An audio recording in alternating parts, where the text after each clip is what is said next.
if I could get over here. This is my senior capstone project for Olivia Owen in Appalachian literature, and I'm interviewing Bob Brown and Gail Brown about women in Appalachia for my final capstone project. And this is a real general interview, so just talk about whatever you feel comfortable talking about, and we'll get started. So first, I was just going to ask, what sorts of things were expected of women in the family, in general society, in terms of like roles, representation, when you two were growing up in Belmont? Well, starting at what age? Just kind of across the board, like when you were, say, maybe like 10 or 11 versus when you were a teenager versus like adults. Okay. Well, when I was growing up, we only had one car, and my dad always took it to work. He worked in a hosiery mill, so we stayed at home quite a bit. Yeah. Although occasionally Mother would get the car, but not very often. We always wore skirts or dresses to school, and even on very cold days we had these, and we didn't wear leggings and all, but I wish we had had some. Were you allowed to wear like pants or anything? I put on my jeans when I got home. I put my dress away and I wore it again the next day or the next, and we didn't wash clothes quite as often, but we changed into pants to play in, and so on. Oh, okay. So it wasn't, you know, shocking to see a girl in, like, not a dress or not a skirt? It wasn't shocking, but it wasn't common to see that. Okay. On the street, the women would have on dresses. Right. Can we? Yeah, don't worry about it. Caitlin, Nico. It's fine. Okay. Well, in addition to that, of course, a lot of women worked when we were growing up, and we were in a mill town. Right. Where it was the textile, cotton processing, manufacturing, hosiery, socks, that sort of thing. And so there were lots of jobs for the women. And in most cases, the women in the household worked. They might work on different shifts than the husband. The husband might work on the first shift. They may work on the second. So they, but they also had to share the work of the man in the mill. But in most cases, the women did most of the housework and most of the cooking. I think in Gail's family, her dad was a good cook. He cooked some, but in most cases, women were expected to do the cooking and be in charge of the house. Okay, so the sort of typical gender role of housekeeping and taking care of your kids, that was more expected, you know, even if women did work a lot. But now, I will say that my dad, you know, he's the one who usually drove. If he went somewhere after work, he would usually take my sister and I to the service station or to the grocery store, or quite often he did. And my dad did the grocery shopping, and I rarely remember my mother going to the grocery store. Did she drive much? My mother did not drive much. Huh. And I'm not sure, did your mother ever have her driver's license? I don't remember my mother driving. Huh. My dad, my mother she had to take a role. My dad died when I was 4. Right. And so she had to take a leadership role. Yeah. You know, she worked, and I grew up with aunts and uncles and cousins and so on. So, you know, that's the kind of way it was. But the women, particularly starting in World War II, they had to come out of the house and go to work. Right. in the plants and do a lot of men's jobs, and they did them well. And that was the really thing that opened up the thing for women. Excuse me, stop that right now or do whatever. Y'all. Alright, so let me just move on to another question here. You covered... so what would you say, like, was the more typical, like, job set for women when you were growing up? Well, my mom, when I was a baby, she worked in a cotton mill, and then later on she worked in a hosiery mill. She didn't have a high school education. When I went to college, most of the things that women majored in were nursing or business, to be a secretary or teaching. And there were other things, but those were the basic things. Right. And I became a teacher. But let me say, as we grew up as teenagers, women were not, they were not just held in a box. I mean, we were in school together. The girls were more smart girls than they were smart boys. They might have been lazy boys. But the girls were, they participated in all the sports that they were eligible to participate in. Mainly for women in school in those days was basketball and track. Right. They had a softball team. Yeah. So I mean, it was, kind of like on an equal footing, but not with the circumstances they had today. Women, as Gail said, the major careers, although there were plenty of smart women and women in business, the major was nursing, teaching. Some girls went into pharmacy. Some went into medicine and other areas, but it was more. Terms began to equal out. Yeah. When you got in the 50s. Right. What did Aunt Janice do for her My job? sister, she had some medical problems. She had some retina detachment, so she didn't complete college, but she got a really good job with Eastern Airlines, and she made more money than I made teaching, so she was pretty satisfied with her job, and she took reservations. She had various responsibilities with Eastern Airlines at the time. That's pretty cool. What grade did you teach? I forget. I taught mainly 5th and 6th for about 15 years, and then I taught academically gifted students in the elementary school for about 16 years, and I taught 1 year of preschool. And then, this is not the question you asked, but when I was pregnant, I was not allowed to teach. Everybody just understood that. I was actually going to ask about that. So. I never saw it written anywhere, but that was just the word that was out. And you didn't go to teach in a maternity dress. And when the first time I wore a maternity dress teaching was about 1970, the last part, and I also wore, it was maternity pants outfit. And so it's the first time I'd worn pants teaching. It's the first time I had worn a maternity outfit teaching. Early 70s. That was the late 1970s when I wore that. No, I'm sorry, Bill. It was the late 60s, early 70s. Brian was born in 1971. Right, and that was in the December. But it wasn't the late 70s.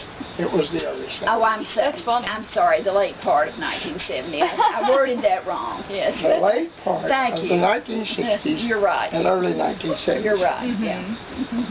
That's pretty funny, actually, because now, you know, teachers teach pregnant all the time, and it's not really a big deal. Well, now people would protest if they were told that, but we didn't question authority that much at that time. We pretty much followed the rules, or I did, and a lot of other people evidently did too. It was what was socially accepted, right, as well as what business accepted on the job. When in the 40s and 30s, when women became pregnant, they did not. They stayed home. They didn't go to work. It wasn't today. Today, when you're on the street and you see women proudly with the tight dresses on, as pregnancy is a badge of honor. In those days, it was not wrong. It just, you didn't go out and flaunt the pregnancy. It was a social, not stigma, but it was socially not what you did. Yeah. A friend of mine just said the other day, said, you know how these big shirts are popular for women to wear? She said, well, now the people that aren't pregnant are wearing big shirts, and the people that are pregnant are wearing real tight clothes. I have noticed that every now and then. But speaking of like teaching in schools and stuff like that, you went, Bob, to a co-ed college, and you've told me a little bit about how that worked between like the boys' dorms and the girls' dorms, and I was hoping you'd talk a little about that. This will be a good thing. When I was at Appalachian, of course it was a co-ed school, but the only thing across Kraut Creek, and everybody knows for football, were the two dorms, Newland and Justice. Girls could not go on the other side of Kraut Creek. So there was this segregation of the sexes in our living quarters. Now we could come over to the girls' dorm and we could go in the parlor and the girls would come down and that kind of thing, but you couldn't go up to the girls' room. In Gail's case, it was a woman's college, and there weren't any men there that lived on campus. So it was a different time. Right. But the men would come to the parlor for a date, and there was one telephone. Well, there were probably a couple, but there was one main phone if you got a phone call. And the only time men ever came to our room was when we maybe were moving in or moving out, and we could cry out loudly, "Man on the hall," and everybody would make sure that they were not walking down the hall, and you know, they were in the appropriate attire. Yeah. And was there anything specific you remember about being at a women's college at the time, or? Well, actually, being at the Women's College of the University of North Carolina, it was probably a little bit less strict than many of the religious colleges. Women could not go to the University of North Carolina at Chapel Hill as freshmen or sophomores unless they were pharmacy or nursing majors. There might have been another. But you could transfer in your junior year. So I don't know at what year. Was there a particular reason for that, or? It had just evidently at some point before just been for men. Yeah, and Chapel Hill was just for men. So the Women's College I didn't know that. was the equivalent to the University of North Carolina. It was, but it was for women. And I had thought about transferring into Carolina my junior year, but I didn't do that. But it was fairly strict. I think we had to be in our rooms by 12 on weekends, and really. And there were, but like I say, it was more lenient there than many of my friends who were in other colleges. I've never heard of a curfew for college students. Yes. And was it off? For a little bit there. Because changed itself off. It does it records in segments. But the girls had to be in during the week. I think they had to be in by 9 or close by. I mean, they just didn't have the freedom. Right. This was in the 50s, and there were restrictions on the girls at the girls' school. Did they And just of course, lock the those doors, restrictions or? on the girls put restrictions on the boys. Right. You know? So So we weird. didn't like it, but there wasn't nothing we could do about it. Except, And not a lot of the women had cars when I was in school, but that was true also a lot of men at that time. I graduated in 1961. Right. And there were a few people and there were a few married students, but you didn't see women with cars on campus much. Right. That's interesting.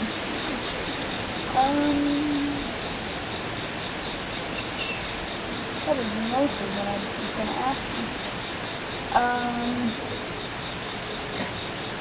let me say about this, about women in politics. Sure. Excuse me.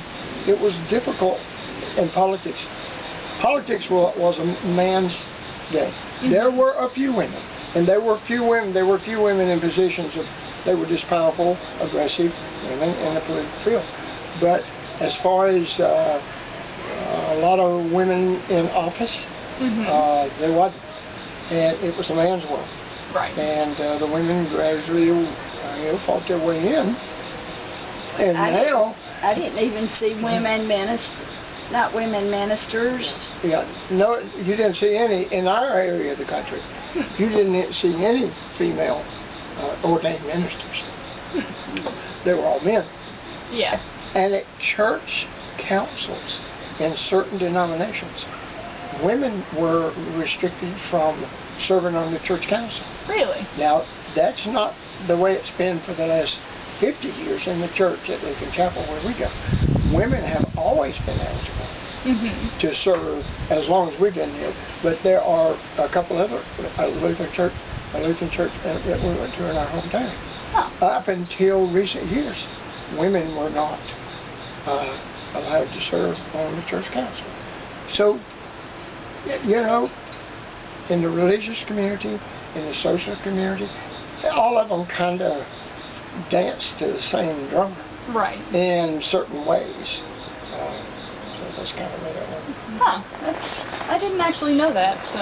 And there are a few churches now that still do not have women on their church councils. Well, I wasn't going to name any. Go ahead, we'll name one. ARP. They don't have women on it. We're not positive about which ones they are. I haven't actually done... I know a fair bit about sort of the viewpoints of various religious groups about having women in their decision-making, but I didn't know that was so typical of around here.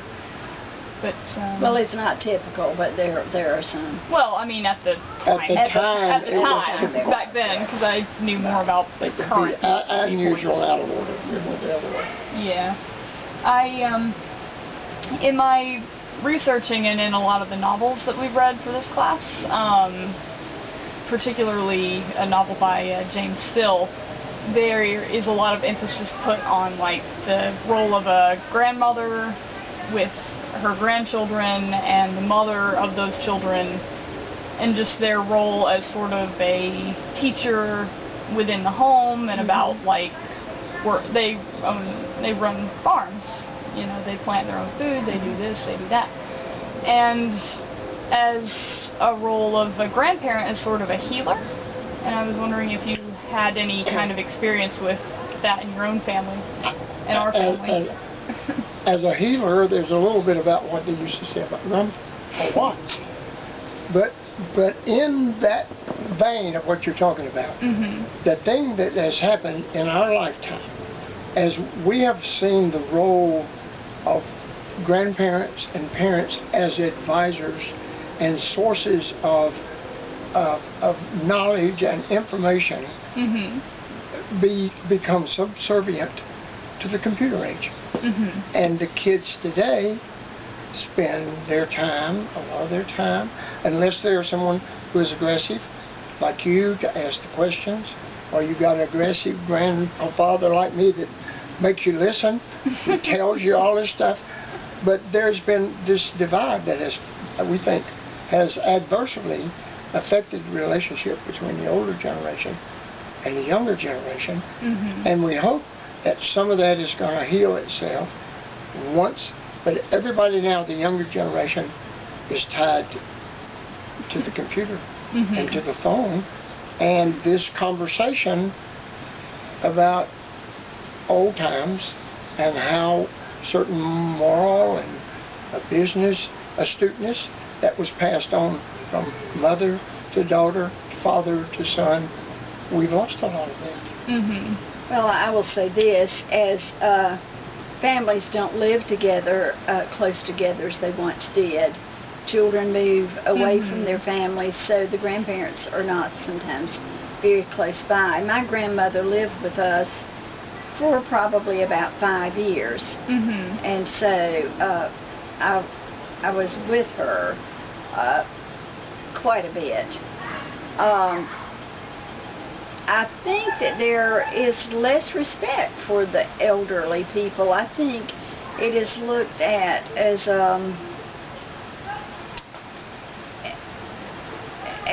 maybe you're not capable, you're not as intelligent, or you're not with it maybe as much as it used to be. Right. I think it used to be a little bit more respected because of your wisdom and your years of experience of living. Right, and in some of the novels we've read, that is more the case. You know, the grandson, the narrator, really, you know, gets a lot of like oral family history from his grandmother. She's very, you know, she's very independent. She's very strong. She's, you know, a source of information and wisdom for this boy. And in another book, you know, the grandmother is also, you know, she has all these sort of spiritual healing, you know, concepts of spiritual healing, concepts of like home remedies, things like that. And a lot of that, you know, we don't really have anymore. So I was wondering if that was a thing that happened in your family. So. I don't remember too much about healing, but I do think that children did as they were growing up. They were around cousins and brothers and sisters, and they learned a lot about taking care of babies and children.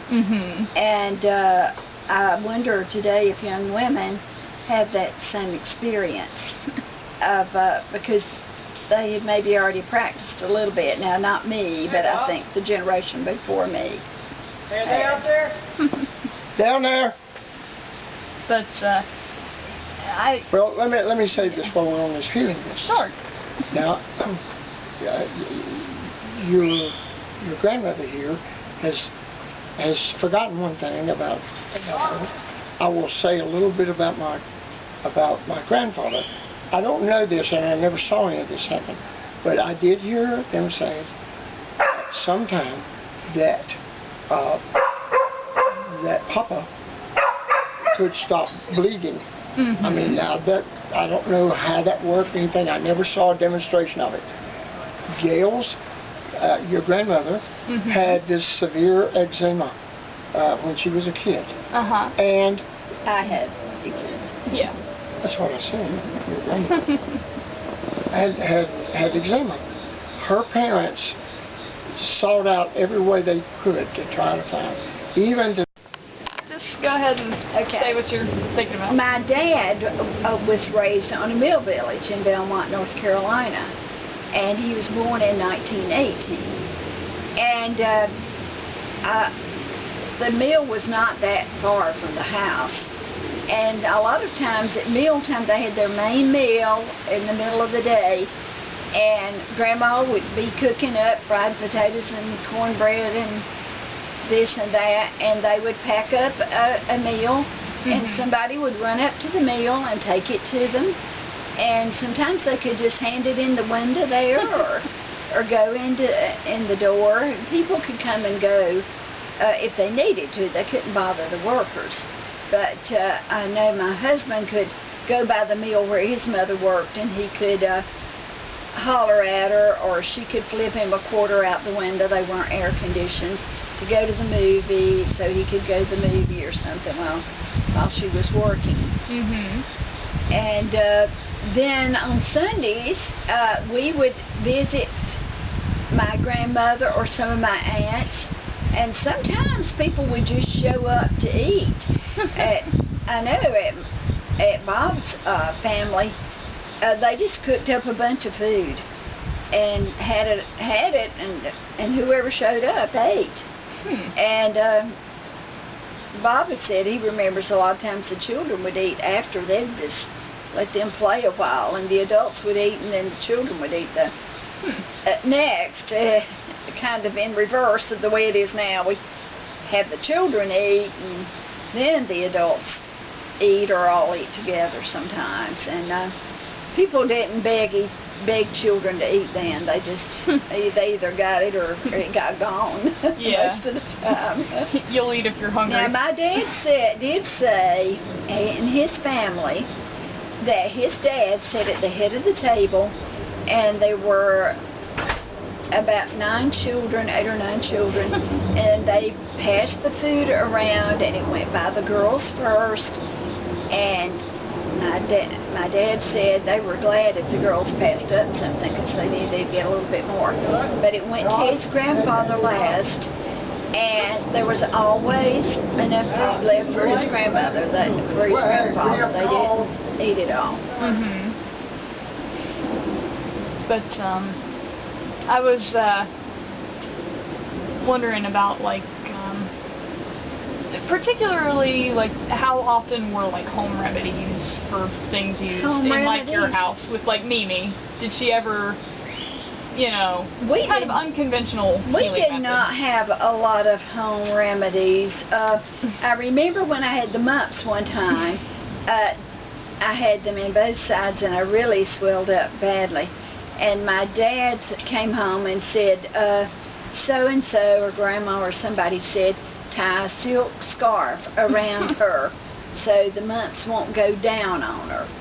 And but they didn't do that. But they talked about that. A thing that works? I've never heard of. We didn't try it. They evidently didn't think it would. One of the other interesting things, though, if I may add, you can get is the home remedies, such as people had severe chest colds. They used. You could buy it. It was called mustard, and put mustard plasters. It was real hot, and they put this mustard plaster on your chest. You had to sleep with it all night long. You didn't sleep in it because the mustard plaster was so hot. Well, tell her what the mustard plaster was. It was like mustard. A type of mustard, hot mustard. I don't know whether they could buy it at your drugstore or what, but they plastered it on these like a towel or big piece of couple folded, torn up sheets. And they put it on, and then they tied it around your chest. And what it was supposed to do was help clear up the chest colds. Kind of like, but it was a lot hotter. But Vicks, you know how you get Vicks Vapor Rub, and you rub it here on your throat or wherever? It was supposed to have some similar effect. Now, whether it did or not, I just know it was real hot. And I had 2 cousins. And I lived with them. I was in the 3rd grade, and one was in the 4th and the 5th. And we all slept in the same bed, back in the far back of the house. If one of us, that was a double bed too. If one of us got sick with a cold, then Aunt Ruth would put mustard plasters on all 3 of us, because she said, y'all are all in there sleeping together. You know, if I'm going to go ahead and, so all of you had that. But mustard plasters was really a home remedy, but I think doctors espoused it too. But it was more of a home. As we understood, it was more of a home remedy. I do remember that Daddy said that a black lady used to come and help them some, and she would swab, if they had a sore throat, or if he had a sore throat, she would take some kind of little stick with cotton on it, and with a little kerosene on it, and she would swab his throat with it. Huh. And right now, you would worry that kerosene's But in addition to that, we used kerosene. We stuck a nail in our foot or we cut ourselves. Everybody had an oil stove, and so they had kerosene. Kerosene is a petroleum-based product. Most of our medicines today that are applicable, we put on, are petroleum-based. We were just at the more unrefined level, but if you had a cut place on your foot, you put kerosene on it, and it didn't get sore. So it was a medicinal home remedy that helped with those kind of things, and they worked. I remember but when it was petroleum-based. our dog bit our neighbor. He was over at our house. Bob had some kerosene, and they put it on that place where the dog bit him. It wasn't a real bad bite, but it broke the skin. So he and Bob went along with that kerosene. I've heard of that before, but it sounds crazy. But it does now, but you really ought to read about petroleum. It is petroleum-based. There are a lot of medicines that are more refined are petroleum-based, particularly if Vaseline is petroleum-based. That's my 2 cents worth on that. Thanks. But I'm trying to think if there's anything else I want to ask you about. And if you think... Well, there used to be, is it still on? There used to be home remedies for warts. I went to, my dad took me to this man one time, and he rubbed my wart and said something, but it never did leave. But now Bob went to somebody, and I forgot he was supposed to. One of the remedies was somebody, one who's trained, rubs it, and you go bury something under somewhere, and then it eventually goes away when you least expect it, or something of the sort. But the Foxfire books, if you're familiar with those, tell a lot of the remedies of Georgia and down near